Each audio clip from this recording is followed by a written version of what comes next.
Bismillahirrahmanirrahim. Assalamualaikum warahmatullahi wabarakatuh.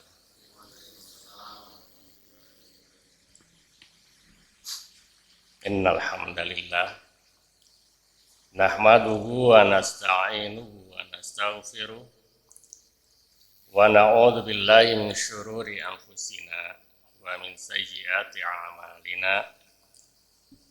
May yahdihillahu fala mudilla lahu wa may yudlilhu fala hadiyalah. Asyhadu an la ilaha illallah wahdahu la syarika lah wa asyhadu anna Muhammadan abduhu wa rasuluhu la nabiyya ba'dah.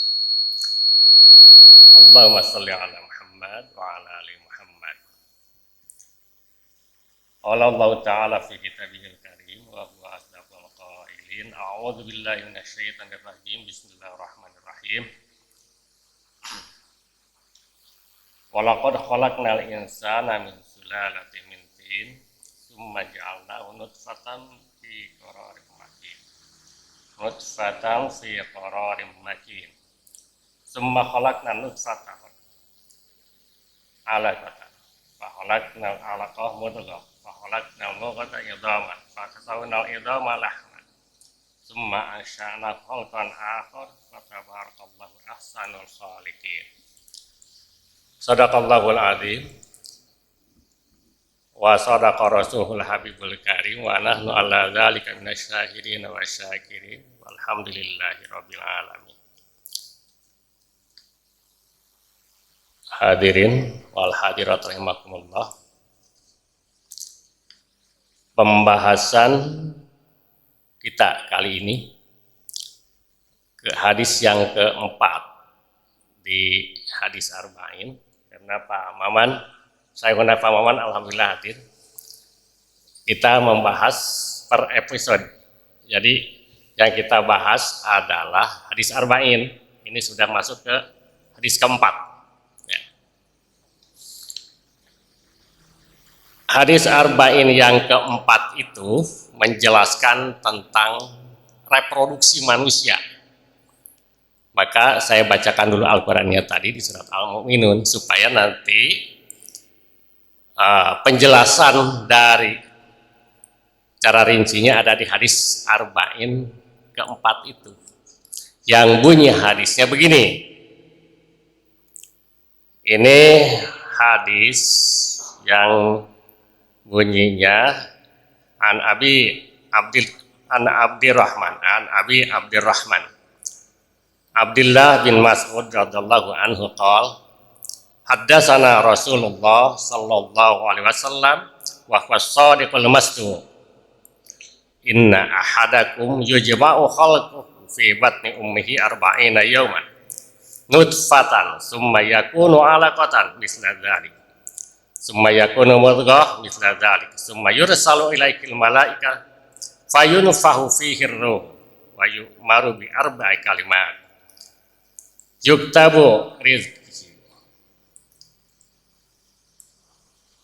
yaktubu rizqihi wa ajalihi wa amalihi wa syakiyun aw sa'id fa wallahi alladzi la ilaha illa ghairuh inna ahadakum la ya'malu amali ahli jannah hatta ma yakunu bainahu wa bainaha illa dhira fa yasbaqu alaikil kitab fa ya'malu bi amali ahli nar ayadkhuluha wa inna ahadakum la ya'malu bi amali ahli nar hatta ma yakunu bainahu wa bainaha illa dhira wa yasbaqu alaikal kitab fa ya'malu bi amali ahli jannah fa yadkhuluha. Rawahul Bukhari wa Muslim. Kita kembali ke Al-Quran. Ini nanti dijelaskan dalam hadis yang keempat ini. Dalam Al-Quran surat Al-Mu'minun Allah berfirman, a'udzu minasyaitonir rajim, walaqad khalaqnal insana min sulalatin min tin. Sungguh kami telah menciptakan manusia min sulalatin min tin, dari saripati tanah. Manusia itu diciptakan oleh Allah dari saripati tanah. Kok bisa? Itu kan. Nah, tanah itu merupakan sumber pertumbuhan yang bisa menumbuhkan apapun, sehingga ada dua sumber yang menjadi saripati inti manusia, yaitu nabati dan hewani. Gitu ya. Allah menciptakan tanam-tanaman, sehingga dari tanaman itu kita makan. Padi menjadi nasi, kemudian kangkung, jengkol, pete, segala macam tanaman kita makan. Berarti sumber nabati. Kemudian hewani, kambing, kerbau, dan sebagainya macam, ayam dan segala macam kita makan, yang menjadi juga saripati. Nah, dari situ kita makan, maka muncullah berbagai yang menjadi asal pokok sperma, ya kan? Menjadi sperma. Min sulalatin min tin, kemudian summa ja'alnahu nutfah. Dari saripati itulah munculnya menjadi sperma dua manusia, laki-laki dan perempuan. Maka sperma itu ada yang disebut kromosom X dan Y. X laki-laki, Y perempuan, bersatu. Nah, disimpan, muncullah dalam Islam adanya perkawinan, pernikahan. Diberikan oleh Allah, setiap orang manusia punya ketertarikan terhadap perempuan. Perempuan punya ketertarikan terhadap laki-laki. Allah halalkan dengan pernikahan. Untuk apa? Terjadilah regenerasi secara biologis, maka dari sperma laki-laki dan perempuan melewati dengan perkawinan, kemudian Allah simpan fi qararim makin, dalam tempat yang sangat kokoh. Di mana? Rahim, gitu kan? Allah simpan di dalam rahim, fi qararim makin. Nah, dari situ mulai terjadi reproduksi. Allah simpan dalam rahim perempuan berapa lama? Sampai 9 bulan. Kemudian Allah proses dengan proses yang kalimat kun fayakun, bukan langsung jadi, bukan Allah tidak mampu menjadikan langsung, simpan langsung jadi manusia, tapi itulah bentuk kasih sayang Allah terhadap perempuan, sehingga perkembangannya penyesuaian dengan fisik. Nah, maka dari situ inna ahadakum yujma'u khalquhu fi batni ummihi arba'ina yauman nutfah. Disimpan nutfah tadi, air mani itu di dalam rahim berapa hari? 40 hari. Jadi 40 hari nutfah itu 40 hari di dalam rahim ibu. Berubah. Nah, gitu kan? Setelah 40 hari kemudian berubah menjadi summa yakunu alaqatan, menjadi segumpal darah, tetes darah. Dari mani berubah menjadi 40 hari dalam rahim itu proses nutfah menjadi darah. Setelah 40 hari menjadi darah. Gitu. Berarti Dalam darah berapa hari? 40 hari juga prosesnya. Setelah mani jadi darah 40 hari, nutfah, alaqah. Kemudian setelah 40 hari berubah lagi menjadi mudghah, segumpal daging. 40 hari mani, setelah 40 hari berubah menjadi nutfah, alaqah, darah, berubah menjadi mudghah, menjadi segumpal daging. Itu ya. Berapa bulan jadinya? 40. Berapa hari? 100 menjadi bentuk 40 menjadi 120 hari, berarti berapa? 4 ya kan? 4 bulan. Dari nutfah sampai segumpal daging itu 4 bulan.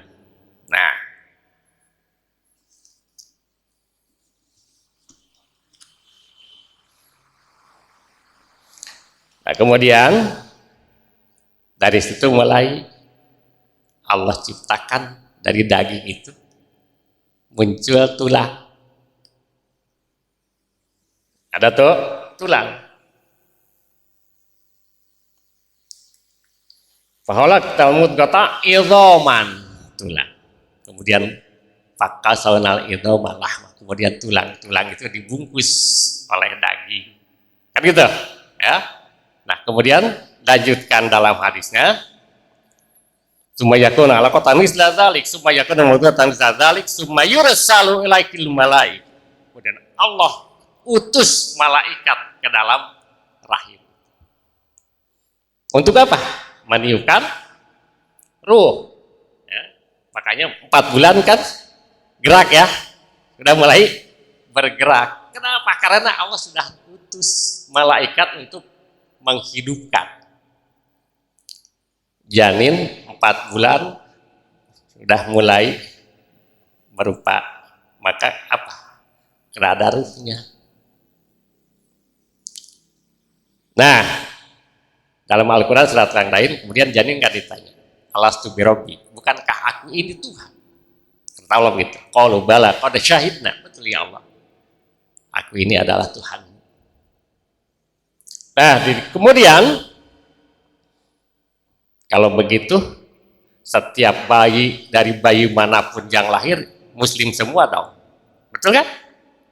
Setiap bayi, makanya al-waladu yuladu alal fitrah, setiap bayi yang lahir dari perut siapapun muslim, karena dalam perut semua sudah mengakui tentang keesaan Allah, dari etnis manapun, dari suku apapun, dari agama apapun, gitu kan? Ketika lahir yuladu alal fitrah, dalam keadaan suci, karena dalam perut sudah mengakui tentang keesaan Allah. Maka dijelaskan harus fa'abawahu yuhawidanihi lain Isra'ani. Yang menjadikan Yahudi Nasrani itu siapa? Orang tuanya, gitu kan? Gitu ya. 40 hari nutfah, alaqah, mudghah, berarti 4 bulan. Tradisi di Jawa itu bagus 7 bulanan ya, kalau Jawa. Kalau di kita hanya mestinya ada 4 bulanan, karena tadi sudah dimasukkan ruh ya. Dan disitulah mulai ditentukan berbagai macam, ketika masukkan ruh, ditentukan berbagai perjalanan berikutnya, anak ini, orang ini akan jadi apa dan seperti apa, nanti baliknya kemana, nah gitu ya, ditentukan sejak itu.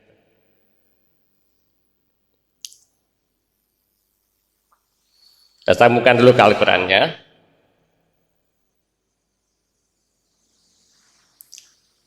Kemudian kan kalau sudah dibungkus dengan dari semua holkon sudah sempurna, manusia sudah sempurna. Nanti yang membedakan nanti karakter berikutnya ya. Karakter berikutnya nanti beda. Nantinya itu ada sa'idun atau sakyun. Dia akan beruntung atau akan merugi nanti di dunia. Nah, itu ditentukan oleh karakter berikutnya. Nah, Pak tetangga saya itu setiap hari kalau duduk tidur, bisa jadi mungkin saripati kangkung yang lebih banyak. Atau Pak yang macam tetangga rese banget, itu tetangga mungkin diciptakan dari tanah sengketa itu orang, kan gitu. Pak, saya punya tetangga setiap hari segala macamnya, nggak peduli sama orang lain, dia hidupnya soleh, tapi sama orang lain tidak peduli, tidak punya nilai sosial. Oh, itu diciptakan mungkin dari tanah kuburan, gitu. Katanya begitu, gitu kan? Karena sate pastinya bisa jadi diambil begitu, ya kan? Ya. Halkan akhara, maka dalam surat yang lain, fi ahsani takwim, manusia diciptakan dengan bentuk yang sangat sempurna dengan proses tadi, kemudian manusia menjadi manusia yang sangat sempurna. Bayangkan kalau bapak res hidungnya nongkrongnya ke atas, itu dulu Allah tempatkan hidung itu lubangnya ke bawah. Coba kalau hidung kita bentuknya lubangnya ke atas, tiap hari harus pakai topi dan pakai atap. Sebab ketika hujan pasti penuh dengan air hujan, kan gitu ya. Atau menempatkan, Allah tempatkan kuping yang satu di kepala, yang satu di pantat, bayangkan. Nah, maka Allah pasangkan di tempat yang sangat strategis sehingga memudahkan. Terima telepon, yang satu di kuping, yang satu di pantat, bisa gitu kan. Allah kuasa, tapi Allah jangan ahsani takwim. Ya. Mata disimpan di telunjuk jari, coba bisa bayangkan bagaimana makan sambal. Disitulah kita banyak bersyukur, dengan penempatan itu pun kita nggak bisa. Hadirin rahimakumullah. Allah kemudian kembali ke hadis yang tadi, fayunfahu fihi ruh wa yu'maru bi arba'i kalimat. Allah tetapkan 4 hal. Ketika malaikat menentukan ruh, maka Allah tetapkan 4 hal kepada setiap manusia itu. Apa ketetapan Allah itu? Ketika dia bayi ditetapkan ruh, Allah tetapkan tentang 4 hal. Pertama,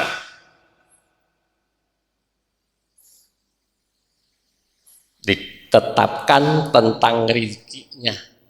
Ya. Pertama, Allah tetapkan bikat rizkihi wa ajalihi, kedua ajalnya, ketiga amalnya, sakiyun au sa'idun, dia akan susah atau beruntung. Nah, jadi 4 hal ini yang ditetapkan. Pertama, tentang Allah tetapkan tentang rizki. Rizki itu apa sih? Rizki apa kira-kira? Apa perbedaan rizki dengan milik? Itu. Rizki itu ada yang mengatakan yang sudah ada di tenggorokan itu jadi rizki.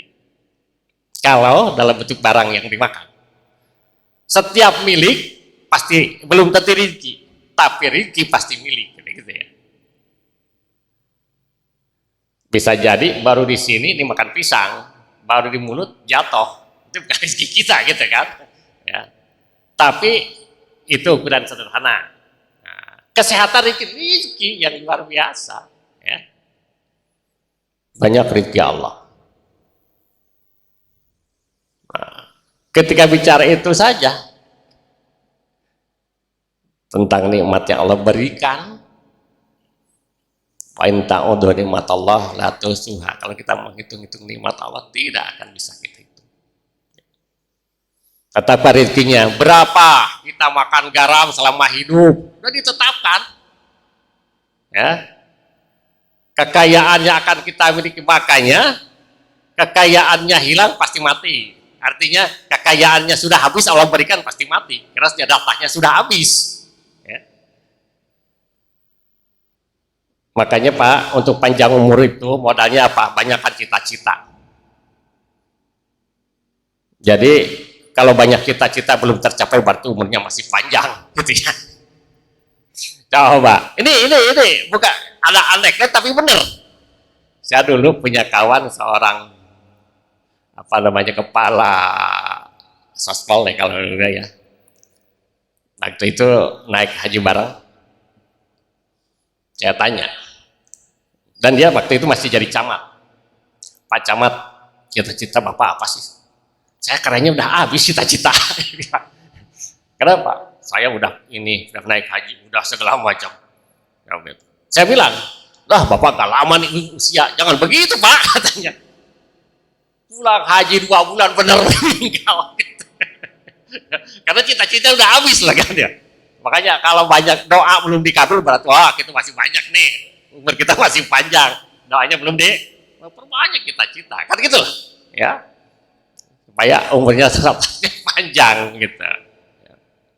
Nah, rezekinya ditetapkan oleh Allah, ya. Nah, makanya muncul, walaupun sudah ditetapkan, muncullah 2 ketentuan lain. Ketentuan yang lain yaitu apa? Setiap manusia juga dikasih potensi. Maka ada takdir musayyar dan mukhayyar. Musayyar artinya takdir yang sudah tidak bisa ditolak walaupun diusaha. Mukhayyar bisa diusahakan. Salah satu contohnya tadi, umur itu ditentukan, semua ditentukan berapa tahun orang ini akan berakhir. Tetapi karena dia rajin sedekah, rajin silaturahmi, maka Allah tambah, kan gitu ya. Allah tambah, rezekinya Allah tambah. Dalam satu riwayat kan ada begini, ada seorang sebuah keluarga yang sangat miskin, makan pagi sore tidak begitu, tetapi dia sangat soleh dan baik. Kemudian pada zaman Nabi Musa, dia datang, kata istrinya, Pak, coba datang ke Nabi Musa, kita pengen merasa kaya, gitu kan, kayak orang lain, gak susah makan, dan kita ingin membantu orang lain. Doa Nabi kan dijabah ya. Nabi Musa berdoa kepada Allah. Lantas gak lama, kata Allah, topan saya kasih waktu, orang ini kayaknya cuman 10 tahun. Nah, Allah kasih kekayaan yang luar biasa, tapi dia kekayaannya ini dia infakkan banyaknya. Dia hanya mau makan sekedar kebutuhannya aja, dia infakkan. Sampai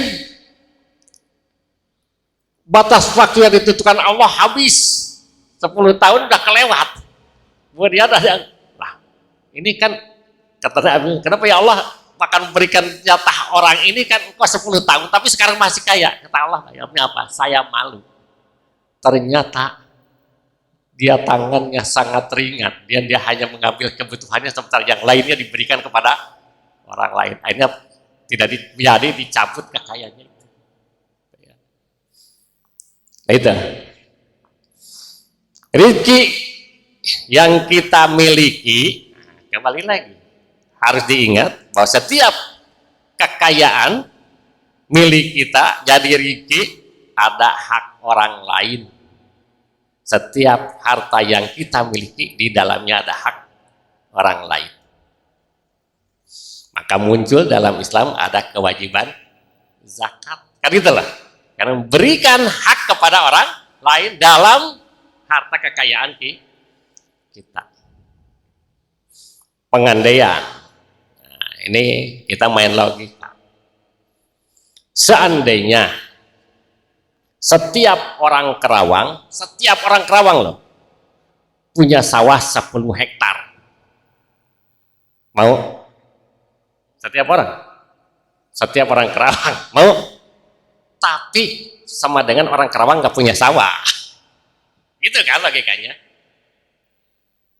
Bisa dipahami nggak? Iya, siapa yang mau menggarap?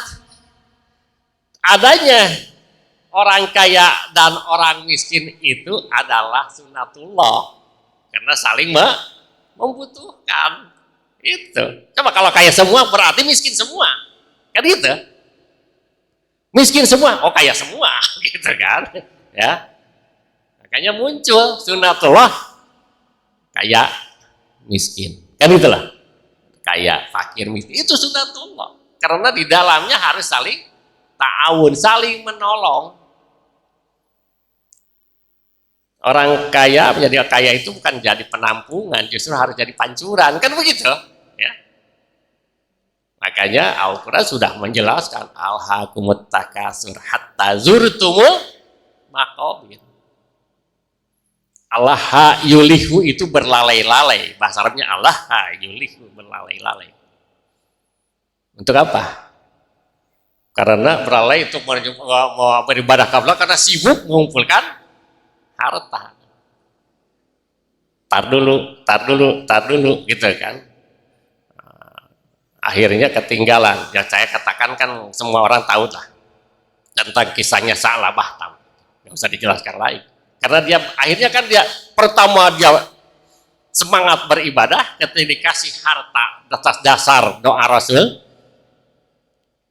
Kan Sa'labah itu orang yang fakir, yang sangat miskin, yang susah, yang datang berjamaah itu bajunya aja cuma jubahnya cuma satu bergantian dengan istrinya, tapi kemudian datang ke Rasul untuk minta didoakan, kan gitulah.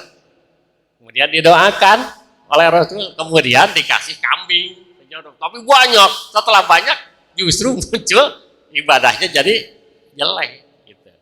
Nah, dari gitu. Yang kemudian yang kedua, ajalnya. Ditetapkan ajalnya kapan dia mati.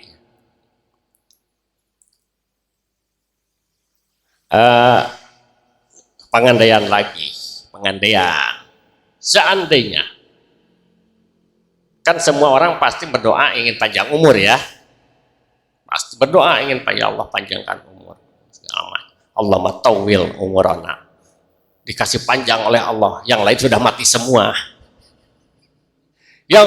semua, sekarawang lah, dia mati, dia hidup sendiri, duit supermarket penuh semua, mau nggak? Itu lagi kan. Nah, ini panjang umur. Karena dia dipanjangkan, dikabul oleh Allah, umurnya panjang, sementara yang lain sudah kiamat, dia sendiri. Nggak mau juga ternyata kan. Standar aja ya. Standar aja sebenarnya. Nah ini.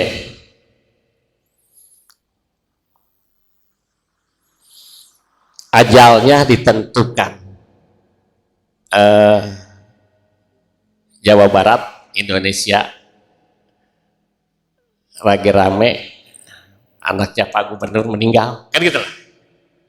Dan meninggalnya di mana? Di Swiss. Saya ingat satu riwayat yang terjadi pada zaman Nabi Sulaiman. Itu ada raja India. Dijelaskan begitu. Seorang raja India sedang berkunjung ke Nabi Sulaiman. Jauh kan? India ke Nabi Sulaiman jauh ya. Ketika sedang berhadapan-hadapan, tiba-tiba ada seseorang yang datang, tapi melototin dia tuh, raja India tuh yang dipelototin gitu kan. Dia nggak nyaman. Akhirnya apa? Dia bilang kepada Nabi Sulaiman, ya Rasulullah, itu siapa yang melototin saya terus? Tahu gak kamu itu? Itu malaikat maut. Yang melototin kamu terus, itu malaikat maut. Kalau gitu saya takut saya mau pulang. Akhirnya minta ke Nabi Sulaiman, minta dipulangkan dengan pakai kendaraan anginnya kan. Pulangkan ke India, begitu nyampe India mati. Karena SOP-nya begitu. Jadi Allah sudah mengutus malaikat maut untuk mencabut raja itu, orang itu di India. Gitu. Karena mau dicabut lagi ada di Nabi Sulaiman. Pelototis supaya balik. Gitu kan. Balik mati dia gitu. Malaikat kan tidak sembarangan, sesuai dengan SOP kerjanya ya. Dia pernah maksiat kepada Allah, kemudian wayab al-mayu'mar, dia bekerja sesuai perintah gitu kan SOP-nya. Makanya bukan kerja pernah dimatikan, tapi di mana di India nggak bisa dia nyabut di waktu aja di Nabi Sulaiman, masih balik dulu baru dicabut. Nah, putranya Ridwan Kamil meninggal di Swiss, berarti sudah ditentukan ajalnya dia bakal mati di kan gitu ya. Itu kan Allah dia akan meninggal di sana. Nah ini ya, ditentukan dari awal sudah Allah tentukan. Manusia ditentukan semuanya.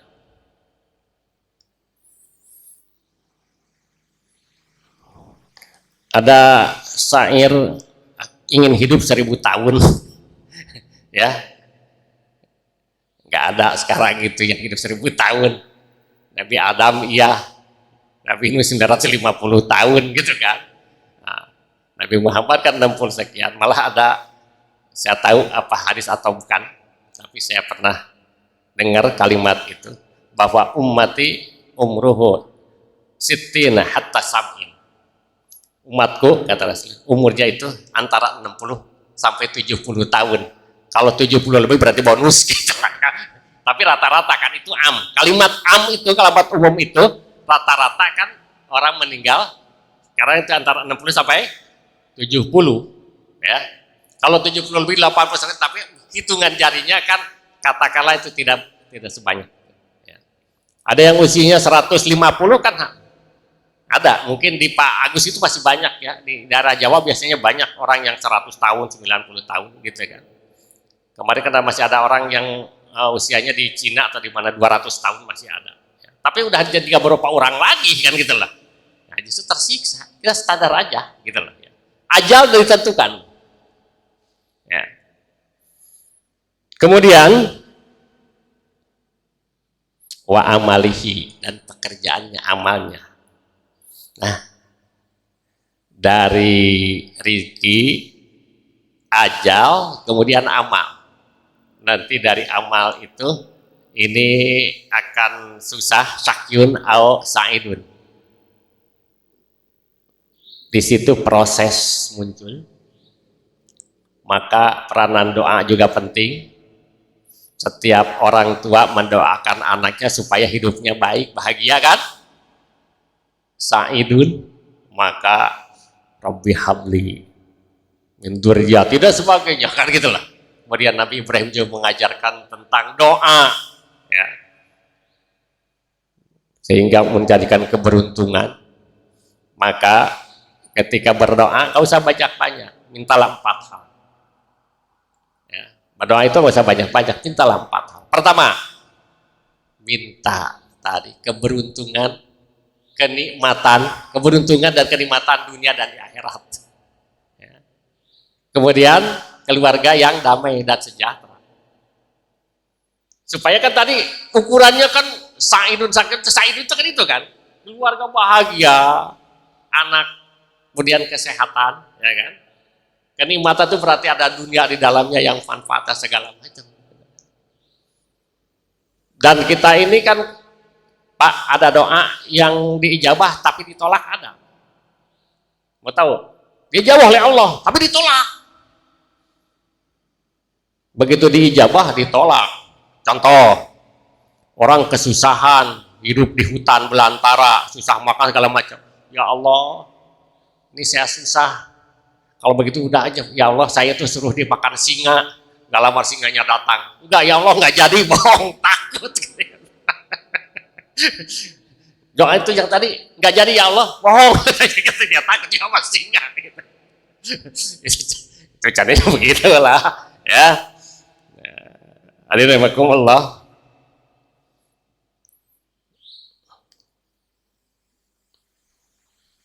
Wallah, demi Allah, Allah la ilaha ghairu, yang tidak tadilah kecuali Allah. Inna ahadakum ya'malu bi amali ahlil jannah, ada di antara kalian yang dia mengerjakan amalan-amalan untuk menuju surga, tapi berakhir di neraka. Ada kan? Dia awal, makanya disebut dengan su'ul khotimah, gitu kan? Ini naudzubillah min dzalik. Ya. Ada di antara baca itu yang mengapa amal surga tapi berakhir di neraka. Hanya batasnya antara ada sedikit, antara surga dan neraka itu batasnya sedikit. Atau sebaliknya, dia beramal neraka tapi berakhir di surga, ya kan? Semua ada hikayat yang disampaikan oleh Rasul dalam hadis. Contoh, misalnya ada seorang pelacur yang pekerjaannya dia kan ahli nar, tetapi gara-gara menolong seekor anjing yang kehausan, dia mati masuk surga. Kan itulah, ya. Atau ada yang amalan-amalan pada zaman Nabi Musa, ada yang disebut dengan berambin ba'ura, ya bahala sebagai seorang wali, banyak doanya selalu diijabah oleh Allah, tapi akhirnya masuk neraka gara-gara menyesatkan Nabi Musa, tersasar di mana-mana. Nah, itu kan?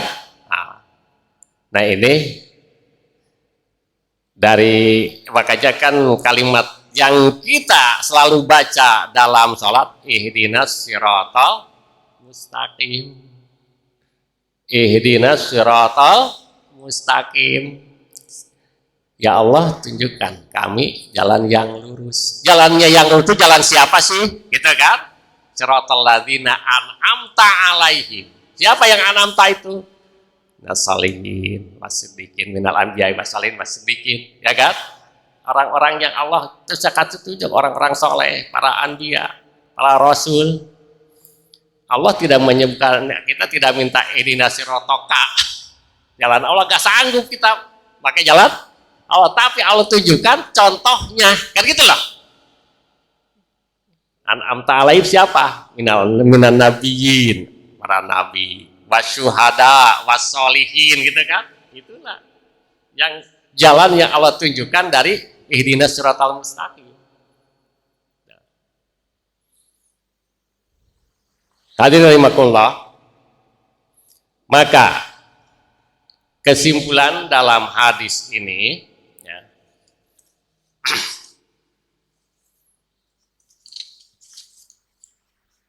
jadi kandungannya pertama, Allah Ta'ala mengetahui tentang keadaan makhluknya sebelum mereka diciptakan dan apa yang akan mereka alami, termasuk masalah bahagia dan celaka. Yang kedua, tidak mungkin bagi manusia di dunia ini untuk memutuskan bahwa dirinya masuk surga atau neraka, akan tetapi amal perbuatan merupakan sebab untuk memasuki keduanya. Amal kita lah yang akan memasukkan kita akan berakhir di surga atau neraka atas dasar bimbingan Allah semuanya. Ya. Tiga, amal perbuatan dinilai di akhirnya. Amal perbuatan kita itu dinilai di akhir. Maka saya katakan begini, yang menjadi pahala itu bukan seberapa banyak kita tahu. Kita banyak ilmu, tahu. Tapi dari yang tahu, yang kita amalkan, itulah yang jadi pahala.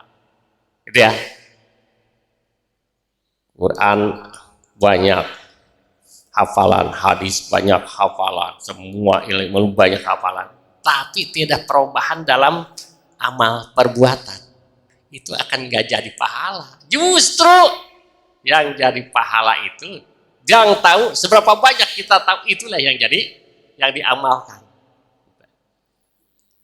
Makanya dalam hadis lain, khairul amal, sebaik-baiknya amal itu apa? Dawamul abdi wa in kana syai'an yasira. Seseorang mengamalkan sesuatu walaupun dianggap mudah. Ya, itu yang jadi amal yang Allah sukai. Contoh, mengucapkan salam Ketika masuk rumah itu berat lah, ya kan? Melatih anak supaya setiap datang pergi baca salaman dengan orang tuanya berat. Terjadi kebiasaan, itulah amal-amal yang disukai Allah. Ya. Menyimpan sendal dengan rapi sendal itu kan hal yang mudah, gitu kan? Tetapi berat untuk dilaksanakan. Padahal kalau dikontinyu dan itu menjadi amal yang disukai Allah. Gitu. Yang keempat, disunahkan bersumpah untuk mendatangkan kemantapan sebuah perkara dalam jiwa. Nah, semuanya kita adalah, tidak kita miliki apapun, jiwa kita milik Allah.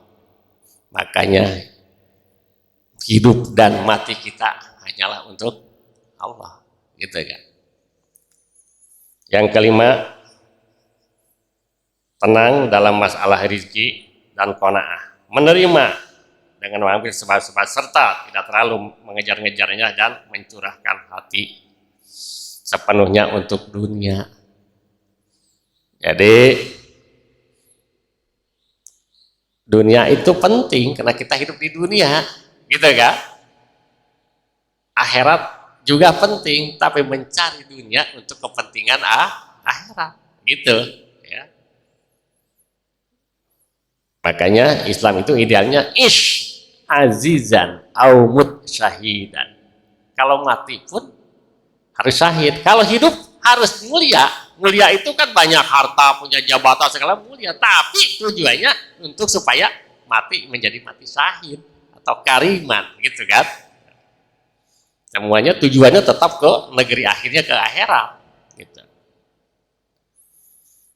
Kemudian yang keenam, kehidupan ada di tangan Allah. Seseorang tidak akan mati kecuali dia telah menyempurnakan umurnya. Seseorang tidak akan mati kecuali telah menyempurnakan umurnya. Setiap orang kan sudah tentukan ajalnya, berapa umurnya, gitu kan? Kalau belum waktunya mati, walaupun segala macam dilakukan, tetap akan mati, kan itulah. Kalaupun cuma terpeleset memang waktunya harus mati, ya mati, gitu kan? Itu. Ya. Yang ketujuh, sebagian ulama dan orang bijak berkata bahwa dijadikannya pertumbuhan janin manusia dalam kandungan secara berangsur-angsur adalah sebagai rasa belas kasihan Rahman Rahimnya Allah. Gitu. Bapak dan Ibu sekalian, tidak harus berlama-lama, mestinya dihafal. Udah 4 hadis yang sudah harus hafal. Ya, mudah-mudahan paling tidak kita ini man salaka tariqan yaltamis bihi ilman sahlallahu tariqan ilal jannah. Barang siapa yang mencari ilmu, bersusah payah mencari ilmu untuk menuju surga, gitu kan? Maka Allah mudahkan, sahlallah tariqan, maka Allah akan mudahkan menuju jalan untuk menuju surga. Itu ya. Jadi ilmu untuk menuju surga Allah, insya Allah Allah mudahkan. Demikian yang saya sampaikan, mudah-mudahan bermanfaat. Usikum wa nafsi bittaqullah. Wassalamualaikum warahmatullahi wabarakatuh.